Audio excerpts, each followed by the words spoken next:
beranggapan iku nek jaranan iku termasuk ilmu hitam, nyembah setan gitu. Tidak seturut dengan keyakinan. Dan niku menurut panjenengan niku pripun, Kak?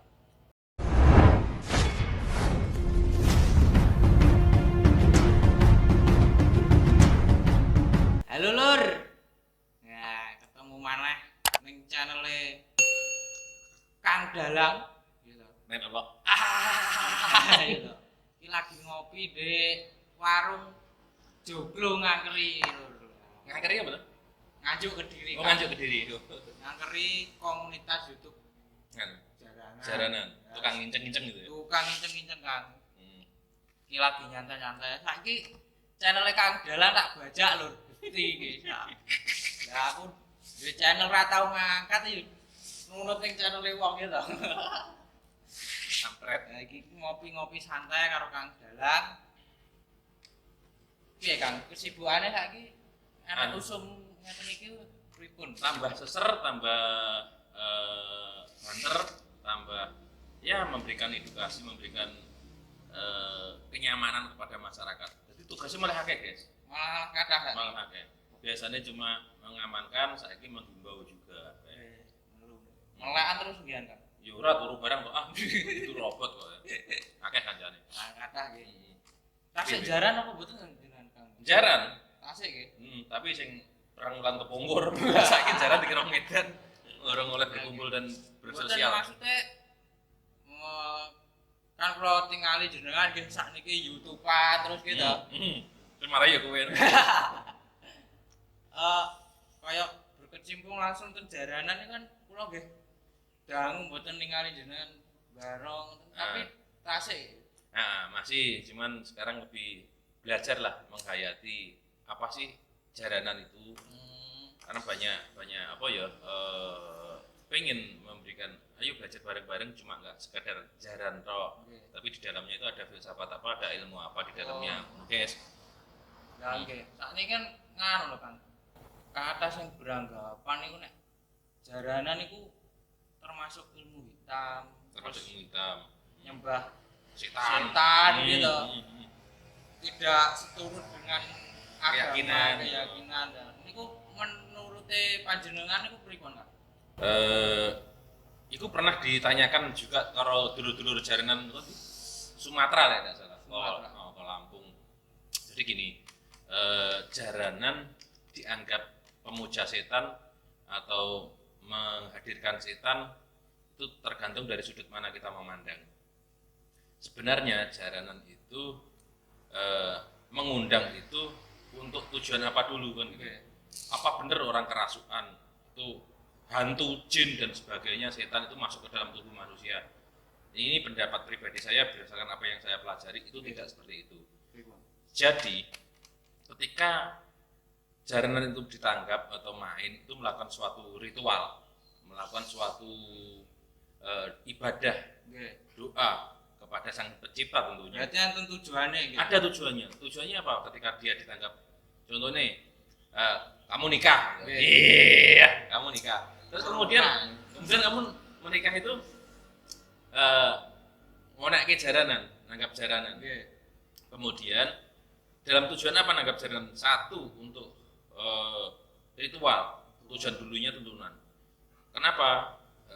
Dengan adanya jaranan di situ ada sesaji, ada doa, ada mantra, ada laras gamelan, ada tariannya.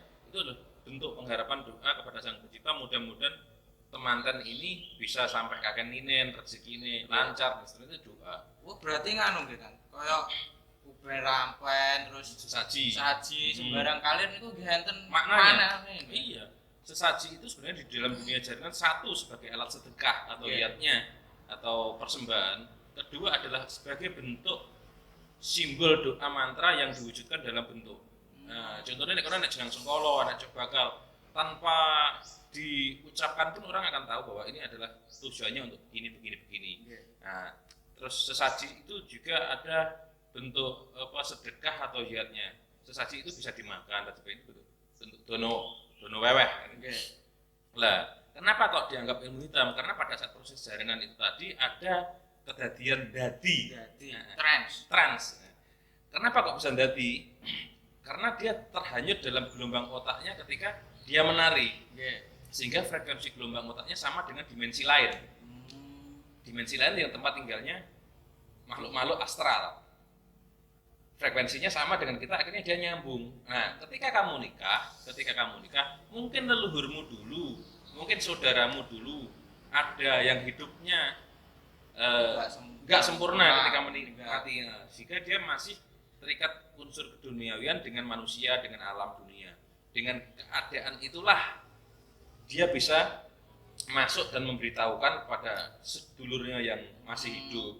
Lah, Sebagai perantara. betul. Sebagai perantara. Lah, pas dadi dia joget, menari itu menyatukan raganya, gerakannya, iramanya, larasnya gamelan, rasanya dia menari. Terhanyutlah dia ke dalam gelombang otak itu tertentu, nyambung, akhirnya mungkin saudaramu ada yang meninggal belum sempurna. Karena apa? Mungkin salah pati atau ulah pati. Salah pati, nah itu masuk ke ulah pati. Karpe dewi pengen mati padahal belum waktunya mati, gantung diri dan minum racun dan sebagainya. Salah pati ketika naik kendaraan dan sebagainya, kecelakaan. Nah, itu mungkin dia terjebak di dimensi yang sama dengan kita, tapi dia nggak punya raga. Arab jaluk tulung nang ngene sapa. Malah hal semacam itu dengan jaranan, kemudian mereka itu disampurnakan dengan meminjam raga seseorang yang penari tadi, Yang dadi nah, untuk menyampaikan, Pak Gambuh, Bapak Gambuh, aku njaluk iki lho ben uripku ndang bablas ndang sampurna, gak terjebak di sini gitu. Njaluk apa to? Kae lho, kubur aku nek kono gak dirumat, katanya seperti itu. Nyapa to? Aku jek duwe utang nek kono ndang sauren to, seperti itu. Akhirnya ketika itu dipenuhi, si yang meninggal ini tenang, akan memberikan suatu vibrasi atau energi positif bagi manten ki mang. Nah, itu sing leluhur itu dulur sing durung sampurna. Lek leluhur sing hebat iku perlu disambat malah. Contohnya Mbah iki sempurna dikawruh dan wis alame wis penak. Dengan adanya ritual sesaji doa dan seterusnya, harapan-harapan yang bagus inilah beliau disambat teko yo lejo tejo kowe tak kei idi pangestu, tak kei restu, kamu rezekimu lancar dan sebagainya. Itu lewat leluhur. Makanya orang Jawa dulu memahami kita nggak akan pernah bisa tahu Tuhan tanpa kita tahu akan leluhur kita dulu. Kawitannya dhewe. Awal mula kita. Nah, sangkane dhewe itu ada karena apa? Kita ada karena orang tua. Gitu. Nah, ketika orang tua itu ada karena apa? Karena mbah. Mbah ada karena apa? Buyut dan seterusnya. Kalau kita pengen tahu Tuhan tanpa melalui leluhur kita, tanpa tahu asal kita, tanpa mendoakan leluhur kita, nggak akan sampai juga ke Sang Pencipta, karena mereka adalah perantara di mana kita bisa terlahir di sini. Nah, ilmu hitamnya di sini kembali situ. Kemana ilmu hitamnya ini? Apa bener mereka beranggapan bahwa ya nggak salah juga sih, tergantung dari mana, sudut pandang mana. Nah, pas dianggap sesat, setan, memuja setan, inilah sebenarnya tidak seperti itu. Karena setan itu yang dianggap itu sebenarnya juga dari manusia yang terjebak di dimensi yang sama dengan kita, tapi dia nggak punya raga, mau minta tolong, tapi nggak ada yang bisa mendengar. Dengan adanya sarana itu, dia meminjam frekuensi gelombang yang sama dengan kita. Contoh nih, nyetel TV, mutar TV, ada remote ini dianggaplah sebagai yang tidak berbadan tadi. Kemudian frekuensinya sama dengan televisi tadi. Dibanter nih, diirih nih, sing kontrol ini, yang dimensi. Jadi remote ini tidak masuk di dalam TV, tapi remote ini mengendalikan televisi agar televisi bertindak, ganti program, volumenya bertambah, volumenya berkurang. Ini karena ini. Nah, dia menyampaikan keinginan lewat televisi tadi, dan kitalah yang menangkap. Oh, televisi ini banter dewi, ini, televisi ini. Nah, di situ dengan mendoakan orang-orang yang seperti ini tadi, akhirnya si orang yang remote ini tadi akan tenang hidupnya, akan kembali kepada kodratnya untuk menghadap pada sang pencipta. Jadi luhur banget di situ sebenarnya jaringan, bukan hal yang apa namanya hitam. Berarti napa nggih? Nek jaranan riyen-riyen niku kan berarti cara badhe pentas ngoten niku nggih mboten sembarangan. Wah, enggak sembarangan. Nek ditingali saking tujuane ngoten niku wau kaya damel ndokane leluhur napa sembarang kali kan berarti enten upacara napa sing Iya, betul. harusnya Dilakukan. nggih. Jadi para pelaku ritual ini adalah orang yang terlatih dan terpilih. Nggih. Tidak sekedar pada zaman itu. Jadi para pelaku pemain jaringan itu juga semacam siswa atau murid dari suatu perkumpulan. Dia menggeladi ilmu kaweruh dan seterusnya. Jadi ketika ritual inilah dia sebagai media. Nggih. Nanti tujuannya apa? Mantenan, upacara untuk manusia. Tujuannya untuk apa? Untuk bersih bumi. Bersih desa, berarti untuk leluhur yang atau yang menjaga desa itu. Ada sendiri-sendiri. Nanti untuk manusia, untuk alam, untuk bersih desa dan seterusnya.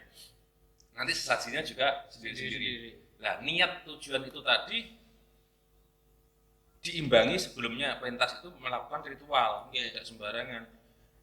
Mereka kadang berpuasa dulu karena besok mau pentas. Jadi tujuannya suci. Jadi pelaku-pelaku jaringan sebenarnya adalah orang pelaku spiritual yang menggabungkan dengan seni, seni pertunjukan. Jadi ada tuntunannya, ada tontonannya. Nah, sekarang banyak berubah. Tontonan. Nah, seperti itu. Lah nggih. Napa nek ngarani bentene jaranan sakniki kalih sing riyen-riyen jenengan ngertosi niku nggih. Napa secara ilmu hitame kok ilmu hitame napa nggih? Secara koyo ngoten niku waune pripun kan? Sing koyo Dulu sak ingatku, nggih. almarhum kakek dulu ketika di jaranan Nggih. gambuh atau dalang atau pemegang upacara ini ada gambuh sepuh dan gambuh nom, cantrik lah yang mau mendekati menjadi gambuh, dia nyantrik menjadi gambuh gambuh sepuh. Setelah ritual dilaksanakan upacara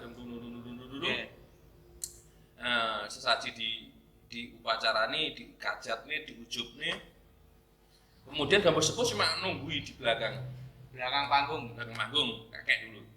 Sebenarnya bisa di belakang panggung, bisa di manapun, karena ini masih dalam satu proses upacara. Setelah buka ini tadi, kemudian para pemain itu cuci tangan pakai kembang setaman, itu airnya ngambil dari sumber kakek dulu, enggak langsung dari keran atau enggak, bawa sendiri dari sumber, diwadahi maron, diwadahi wadah gitu. Setelah diujuk nih dan sebagainya, dibuka kembang setaman ini, dipakai cuci tangan, pakai cuci muka, baru paes mau berangkat ke pentas. Si pemain-pemain ini sowan ke kakek dulu. Mbah sungkem riyen sungkem. Mbah pangestune mohon doanya, saya mau ngayai kewajiban. Yo sing ngati-ngati, niatnya sing suci, berangkat. Terus satu lagi sungkem lagi, Mbah ini ya wis ditemek kepalanya gini, ya wis ini berangkat. Mbah ini ya wis berangkat, kayak gitu. Berarti nganu nggih kan.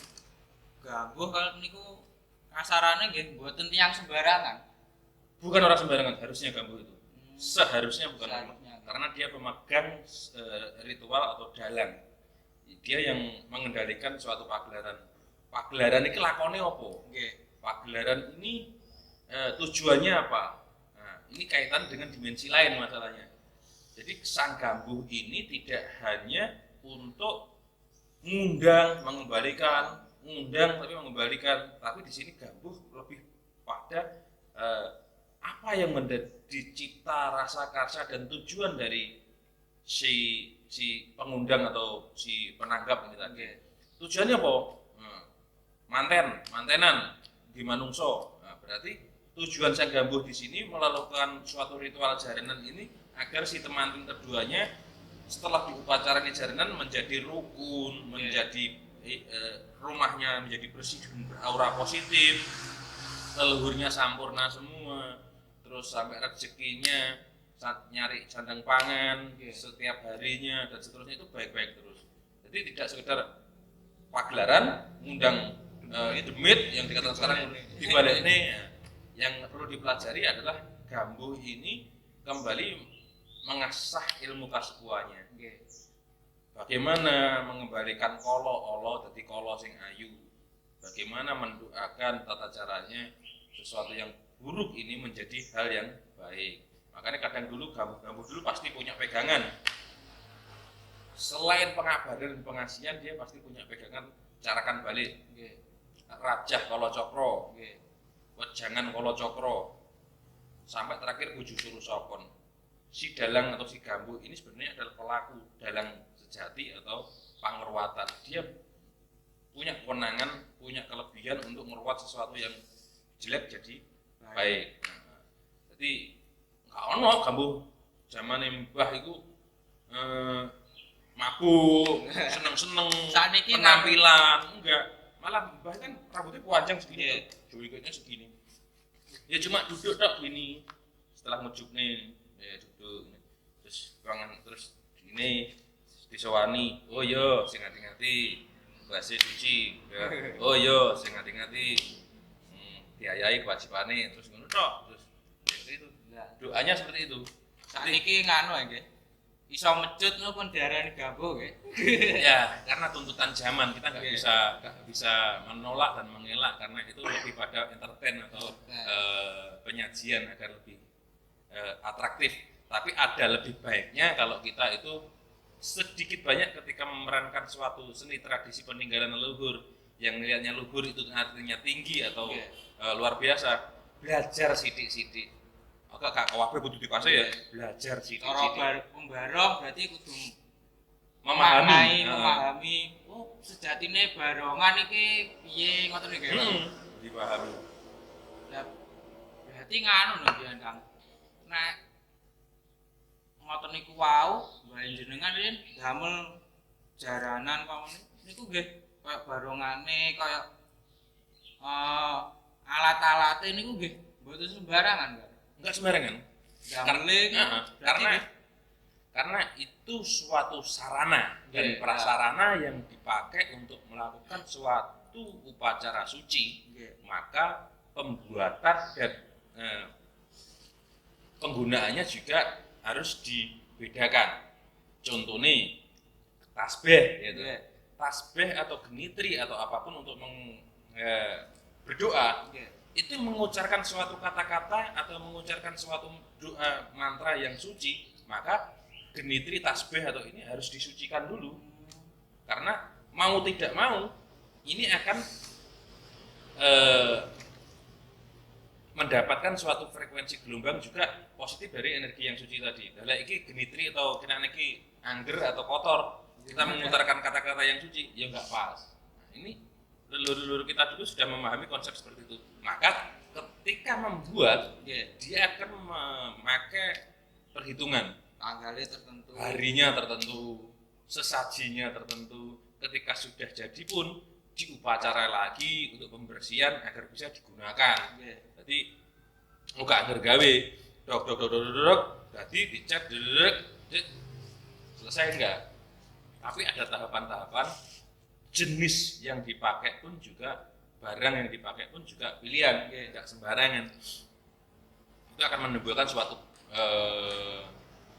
aura, menimbulkan suatu kewibawaan dan sebagainya. Bisa dipakai.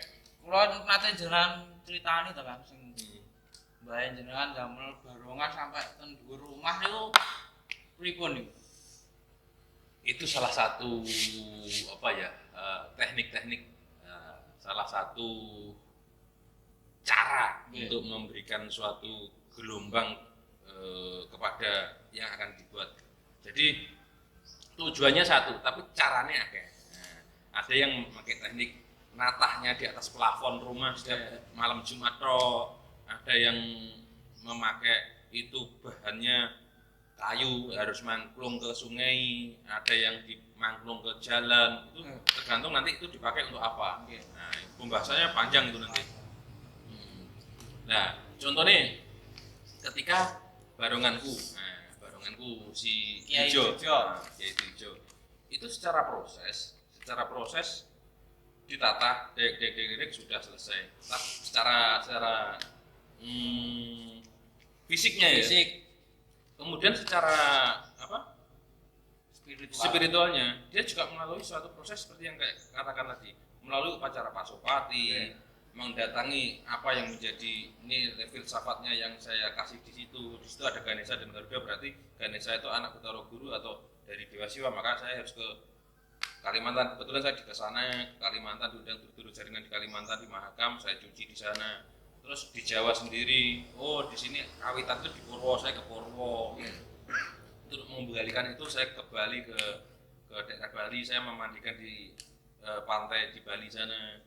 Saya cuci barongannya, terus saya pulang, terus melakukan berbagai macam ritual. Nah, kemudian jadilah Kiai Diwijo itu. Makanya banyak kejadian dengan Kiai Diwijo itu, kadang-kadang itu muncul di sana baronganku secara ngetoki.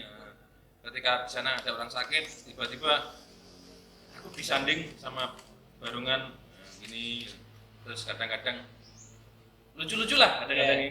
Banyak cerita tentang Kiai Diwijo itu. Ada ketika dibawa tanpa gini, anaknya nangis terus gini-gini tanpa permisi. Kan episode selanjutnya spesial Kiai Diwijo gitu. Ya balik sing pembahasan sing niku wau sing awal nek jalanan dianggap pemuja setan gitu. Kan menurut kula Ki Abah niku segala sesuatu sing enten sesajine kan pasti enten hubungannya kali setan gitu. Dan menurut jenengan sesaji napa to Kang? Pripun? Sebenarnya sama aja. Sesaji di awal tadi tak katakan bahwa sesaji itu adalah satu berfungsi untuk sebagai alat sedekah atau lihatnya. Kita membuat suatu sesaji, terus kemudian ngundang tetangga, ngundang orang-orang, kemudian sesajinya tadi dibagikan, kemudian dimakan di rumah. Itu kan sebenarnya sebagai alat lihatnya atau sedekah. Satu itu. Kedua fungsinya, sesaji itu adalah doa yang diwujudkan dalam bentuk suatu benda atau gambar atau simbol. Jadi sesaji itu tidak ada hubungannya dengan setan dan seterusnya. Benar ya. Tidak ada, itu murni kepada permohonan kepada Sang Pencipta, tapi diwujudkan dalam bentuk suatu simbol atau benda atau gambar. Nah, kemudian dalam bentuk-bentuk ini tadi dipahami semua oleh orang Jawa pada saat itu. Contoh nih, kok enak sesaji apem. Si tetangga si A tidak datang ketika kita undang. Maka kita ngirimi sesaji ke sana. Di sana ada apemnya. Terus ditanya sama bapaknya yang dikirimi tadi, berkat kondi, berkat dari mana? Oh dari Metejo. Mikir, iya kemarin sudah 40 harinya si mbahnya ini, ya mudah-mudahan terkabul apa yang diinginkan. Mereka enak apeme. Nah, coba ada liwel ada siapa ya? Bojone Tejo meteng. Gitu. Itu adalah doa yang diwujudkan dalam bentuk benda. Jadi tanpa kita mendengarkan apa yang menjadi ujub-ujubnya mantranya, ketika melihat wujudnya benda ini, sesaji ini, kita akan tahu ini adalah doa yang diwujudkan kepada benda meminta kepada yang maha kuasa. Ya, menunggu memang makan sesaji-sesaji. Artinya macam-macam. Penjaranan piyambak nggih Macam-macam juga, karena itu mencakup seluruhnya di jaringan. Mau dipakai apa di sini? Ada ayam hidupnya, ada sesajinya, terus ada kemenyan yang dibakar dan seterusnya. Kadang-kadang orang membakar kemenyan ini beranggapan ini ngundang setan seperti itu. Padahal kemenyan itu adalah harum-haruman, wewangian juga dipakai. Satu fungsi dari kemenyan atau api ini, satu untuk memberi suatu pembersihan. Karena apa? Di dalam pemahaman orang Jawa dulu, api ini sebagai pembakar segala kekotoran. Itu musuh pangkat api. 2 sebagai alat penuntun suatu upacara. Dia sebagai pemimpin upacara api ini. Pasti harus ada apinya. Terus kedua, asap dari api ini kelihatan. Kemenyan ini kelihatan. Kemudian melebur, hilang, lenyap, menyatu dengan alam. Sambil membawa doa-doa kita. Saya menyatu ke alam. Dan seterusnya, banyak artinya. Lah, itu masih kemenyan. Belum lagi cok kakal. Belum lagi sama itu artinya kepada ranah api, dupa. Nah, makanya di dalam doanya Om Ang Dupa Dipastra, Dupo, Dipa, dan itu. Kemenyan dulu cuma menyan, garu, cendana, 3 ini. Kemudian proses waktu dibentuk, digabung, jadilah dupa, jadi macam-macam. Dalam doa dulu cuma menyan, garu, cendana, pewangian. Pakai. Kalau sesaji itu dianggap klenik, dianggap gini. Tidak ada hubungannya. Manusia leluhur masa kuno, leluhur kita dulu begitu hebat. Bagaimana meramu energi ini yang ada di dalam alam semuanya ini untuk disatukan agar tercapai apa yang menjadi tujuan. Contohnya, lek kunir dimusuhkan ini jadi ini. Lek godong kelor, daun kelor dipakai untuk ini, pembersihan dan sebagainya. Ini diramu dijadikan satu. Wah, luar biasa. Ngoten niku lur. Jadi ya intinya itu sebenarnya jaranan itu apa nek ngarane maka? Tidak memuja setan. Tidak memuja setan. Malah dia menolong, menyeimbangkan alam. Jadi kita perlu belajar dan terus belajar memahami apa yang ditinggalkan oleh leluhur kita dahulu. Makna apa yang ada di dalamnya. Kita tidak sekedar menari, kita tidak sekedar memberikan hiburan, memberikan donoroso, tapi ada pelajaran yang dapat kita ambil. Jadi anggapan bahwa mengundang setan dan seterusnya itu bukan arti setan atau jin masuk ke dalam tubuh kita, tapi kita sebagai sarana karena gelombang otak kita pada saat itu sama dengan frekuensi gelombang itu sehingga dia bisa menyampaikan apa yang menjadi keluhannya agar ditolong dan sebagainya. Tidak, jaranan ayo joget belajar juga, nari belajar juga, tapi juga memahami aku ini menarikan tentang apa, membawakan lakon apa, bagaimana seharusnya saya bersikap ketika melakonkan ini, gitu. Tidak serta-merta, aku kondang, aku seneng, aku jadi idola, sakarnya. Tapi ada sesuatu ilmu yang diwariskan leluhur ini berat ada di pundak kita, harus kita lestarikan. Lur kok ngono kuwi mang. Jadi pembahasannya juru iki mang asline, Mas. Ada yang lebih dalam lagi ya, Kang? Kapan lagi masih di channel Kang Dalang. Kang Dalang apa Gus Dalang? Kang Dalang, guys. Kang Dalang ya.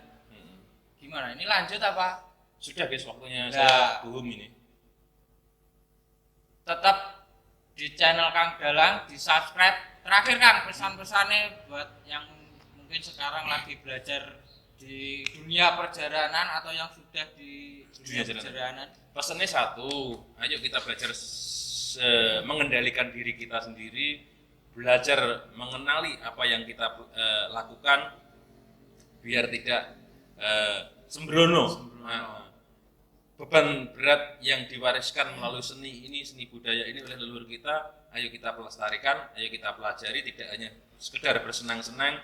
Di sini ada suatu ajaran yang dalam, bagaimana kita berusaha merubah mindset orang-orang beranggapan bahwa jaranan budaya-budaya kita itu yang ilmu hitam, jaranan, keris dan sebagainya dianggap sebagai ilmu hitam. Di situ ada makna, ada filsafat, ada ajaran yang luar biasa yang perlu kita terus dan menerus kita gali. Ono ya? Cukup ngono sih. Siap. Matur suwun. Matur suwun dulur. Jangan lupa di subscribe, komen, di like, di share, nek sip mantap pembahasannya. Kita akan membahas hal-hal yang lain, dunia perjalanan dan dunia-dunia lainnya. Jangan kemana-mana, Wah gak barbar iku.